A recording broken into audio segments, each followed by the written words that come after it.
All right, we got Patrick Royce in here. Declan, I need some clarification. You posted something to Score North social media here this morning from StatMuse.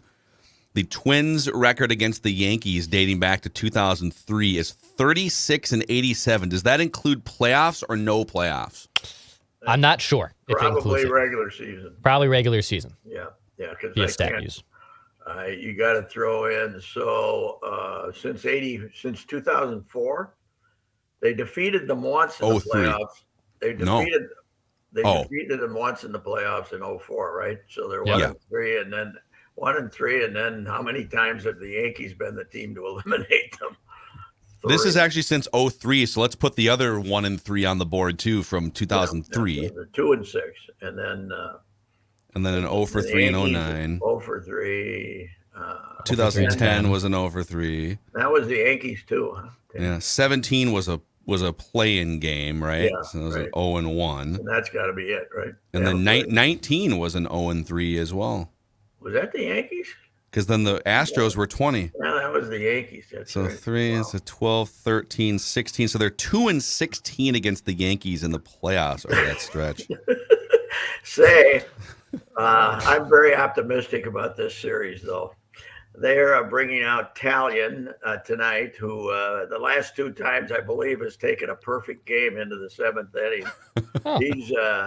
And then they're following that up with Nestor the molester, and then they're starting it up. And then they got to go to Cole, who I believe has the 3rd best ERA in their starting rotation. I figured it out today. They've got 5 starters, Severino and Montgomery, the lefty being the other 2. They got 5 starters who've made 52 of their 54 starts, and the highest ERA is 3.05 for Montgomery, and their Nestor is 150. This might be the best rotation, deepest they've ever had. It's incredible, and the way they've been pitching, because Severino's back and healthy too and blowing people away, and then they put Aroldis on the DL because he's been the only guy they've had that's been bad. And this Clay Howard, I don't know who he is, but he's got an 0.34 ERA. And I've seen him pitch 2-3 times, and it's whoosh, big old sinkers. And meanwhile, we're throwing No Idea, Archer, and Bundy against them today. They still haven't told us who's pitching tonight. So no, it's wowza. So go get them, fellas. I'm happy. The Yankees, it's been hard times for the Yankees. They haven't won a World Series since, 2009? 2009. They've only been in 1 in 20 years, right? Yeah. Oh, wait, no, they lost 0-2 to the Arizona. So 03 they lost to the Marlins. Oh, that's right. Yep. So 2, it's just been a really tough period. Thoughts and prayers to Yankees fans everywhere. It has been. They've only been in once then in 18 years, right? Only once, 2009. So it's been incredible. But I don't think there was runaway optimism about this season because they didn't know if Severino was coming back. Talion had been okay. The Judge was Judge, but Stanton had been terrible and some of the other guys. But now it's just amazing. And then you put them in that little ballpark they play in, and they hit 5 fly balls in their home runs, and it's a hell of a team. And what is it? 39-15 is the best record at this point. You told us since Seattle in 2001. 2001. Yeah. Wow. Of any team in baseball since then. Wow. At the 1/3 mark. Yeah. They're good. Now I did text the manager Sunday night, or was it yesterday? I texted Baracco and said that the Toronto people were convinced that that you guys knew from the beginning when Gausman was going to throw the splitter. So then you waited for the fastball when you didn't see the splitter grip, and you knocked him around. And I said, if this is true, congratulations. And he responded, I think this morning, maybe last night, and he said that I hope they're all thinking that about us, that we know what their pitches are. And he said, if we do anything this year, this will be the series we remember in Toronto when they won 2 out of 3, when they went limping in there. And me, more than anybody expected. Well, for them to overcome the combined negativity of Patrick Royce and Judd Zulgad, I feel like they probably plastered your faces up on the walls of the visiting clubhouse in Inspiration. Toronto. It was inspiration. That hasn't been done since John Randall had the cutouts of Barrero and I on the side of his locker out at Winter Park. And I went over and I said, John, it isn't that tough. As Herbeck said, Barrero looks like he's got AIDS, and I look like a guy who ate somebody who had AIDS. Oh, my God. Herbie. Now that would probably get a guy in trouble if he were to You might have to apologize for that today. Can you apologize real quick here just so we can get it over with? Retract it. No. Retract it. We need a Royce and Jim Cott podcast is what we need. Like, just apologize immediately after each episode. That's right. Yeah, we apologize for everything that's about to be said, and then you can come back and say, we apologize for everything that was said. So let's just get on with our lives here. But it'll be interesting. Weather's supposed to be okay, right? So nice. 6:40 start. What more can you ask for, man? You get to go to the game early and get to see the Yankees. Here's what we can ask for, Pat. Not a TBD tonight. Joe Ryan, if you're alive, dude, can you start? Yeah, he's got to throw Monday. He's got to throw Tuesday. You got to make sure he's okay or he recovered from, COVID. And yes, he should have been, instead of worrying about, what the hell, have him throw a bullpen on Sunday and be ready to pitch today. But it's not going to happen.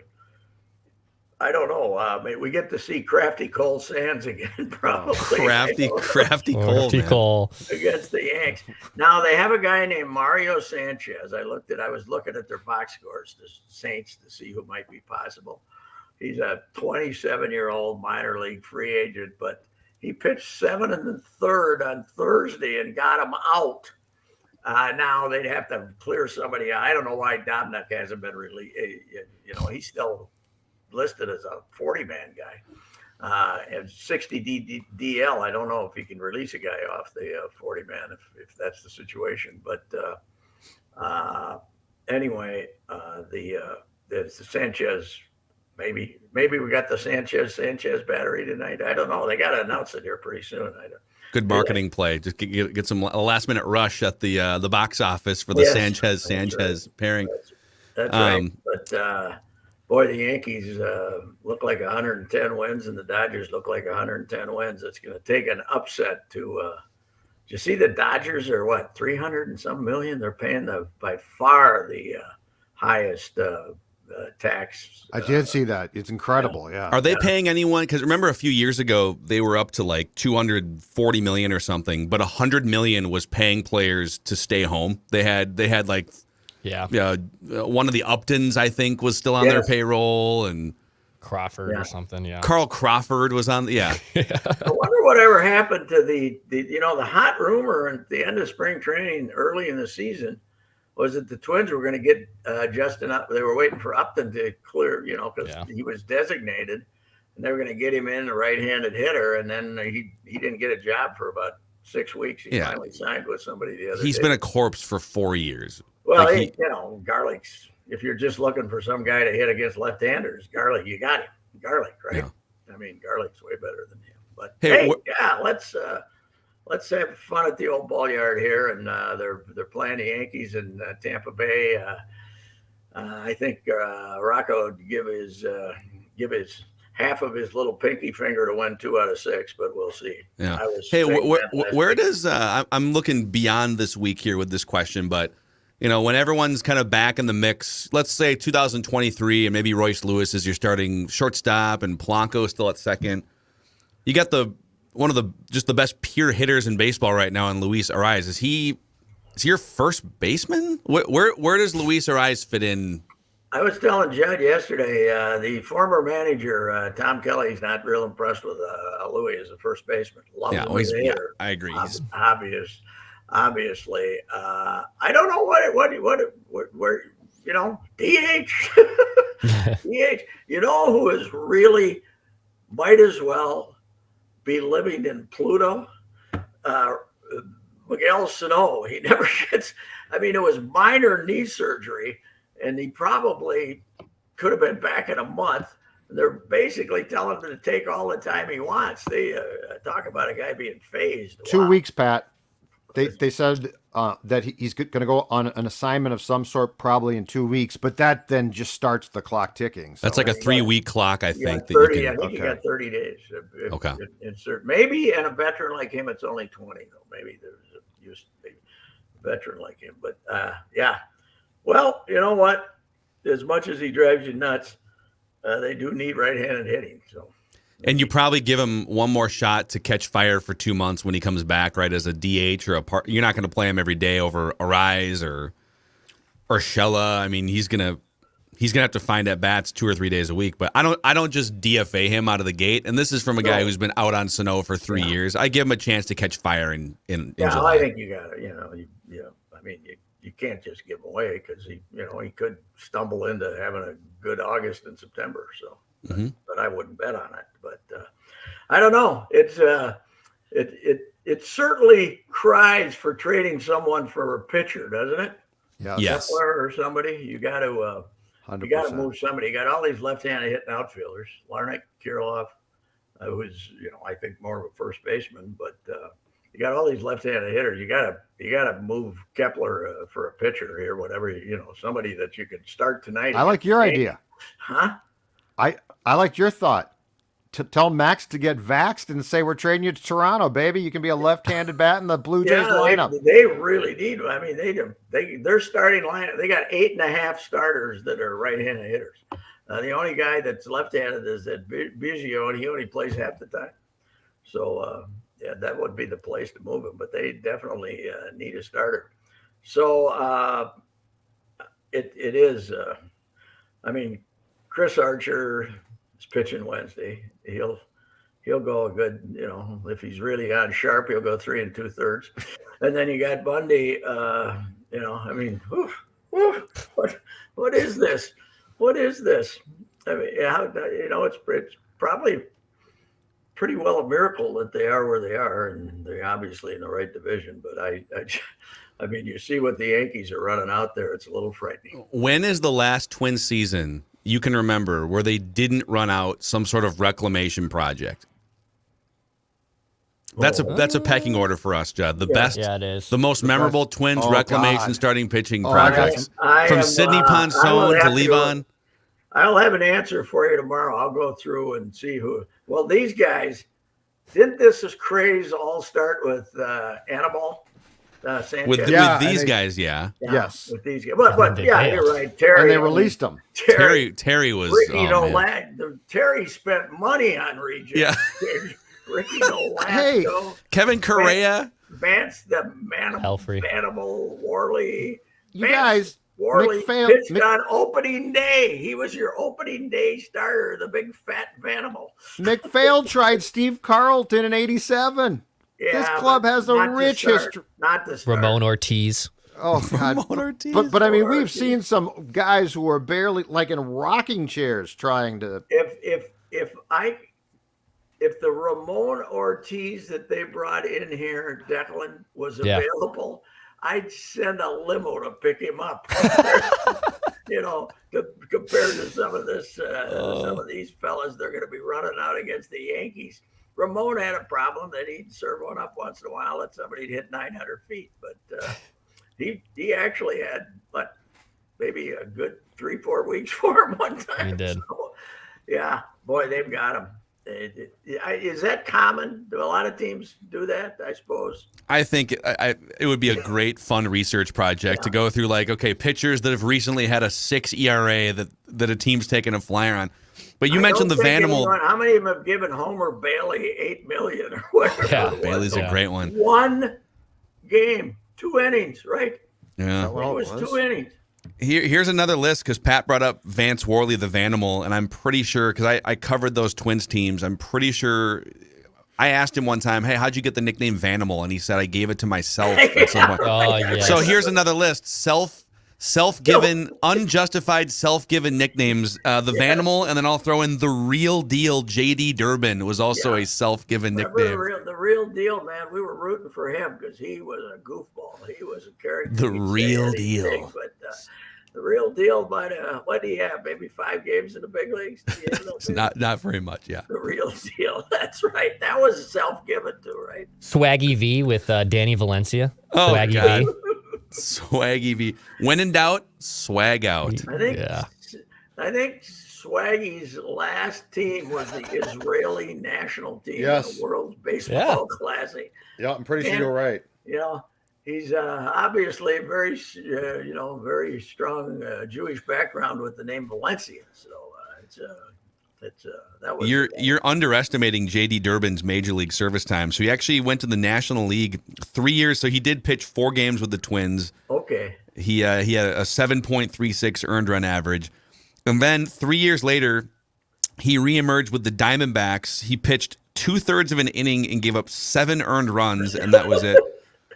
And then he actually pitched sometime that season. He pitched for the Phillies 18 times, 10 starts for a 5.15 ERA. So 18 times, wow. A 6.19 career ERA for the real deal. Wonder what the real deal's doing. What do you think the real deal's doing? Let's see. Construction, roofing, insurance. See if he's a LinkedIn profile. Drinking Surly's, I hope. Yeah, he does. He has a LinkedIn profile. Maybe he can get a whole collection of money. No, I don't think he's an electrician type, Pat. I wouldn't trust him with that. You know that my son James, the ex-Marine, because he got the GI Bill and he never hit on it during his 30-some years in the Marines, is going to junior college and studying to be an electrician. Oh my God, this is great for you. This is great news. If I could have waited for him to get here, I could have gotten him to put in the smoke alarm. So there's still opportunity, though, Pat. He's basically just doing it so that he can collect the GI Bill and go to junior college. But he's an electrician in the family would be a lot of fun. It would have been cheaper to fly him in from Hawaii to get the smoke alarms. I can't believe you allowed all those smoke alarms to be replaced. I would have just put a couple in. It's good enough. See, I see that the Gophers are back out on the circuit for their when they go around the country, because Marcus was with them, and Coach Whalen and Coach Johnson see people being very excited about the transfers they brought in. Maybe Garcia. I'm not sure we're all on the Lindsay, whoever she brought in, bandwagon yet, but that's an annual story we find in the Trib. All the coaches telling us how one. By the way, PJ ranked 19th in the country in recruiting for next year. We've always got those high rankings because he signs a lot of 3-star guys early. This year, 51st in the country, 13th in the Big Ten. What happened? That's what I want to know. Got to coach him up. Coach him up. We do have to coach him up. They also have a 28-year-old starting quarterback this year in a weak schedule, so they should be able to do some damage this year. He's Cousins' age. I wonder if this is the last year of the West. Yes, it sounds like it is. What do you mean? They're going to blend them together? Put it back together.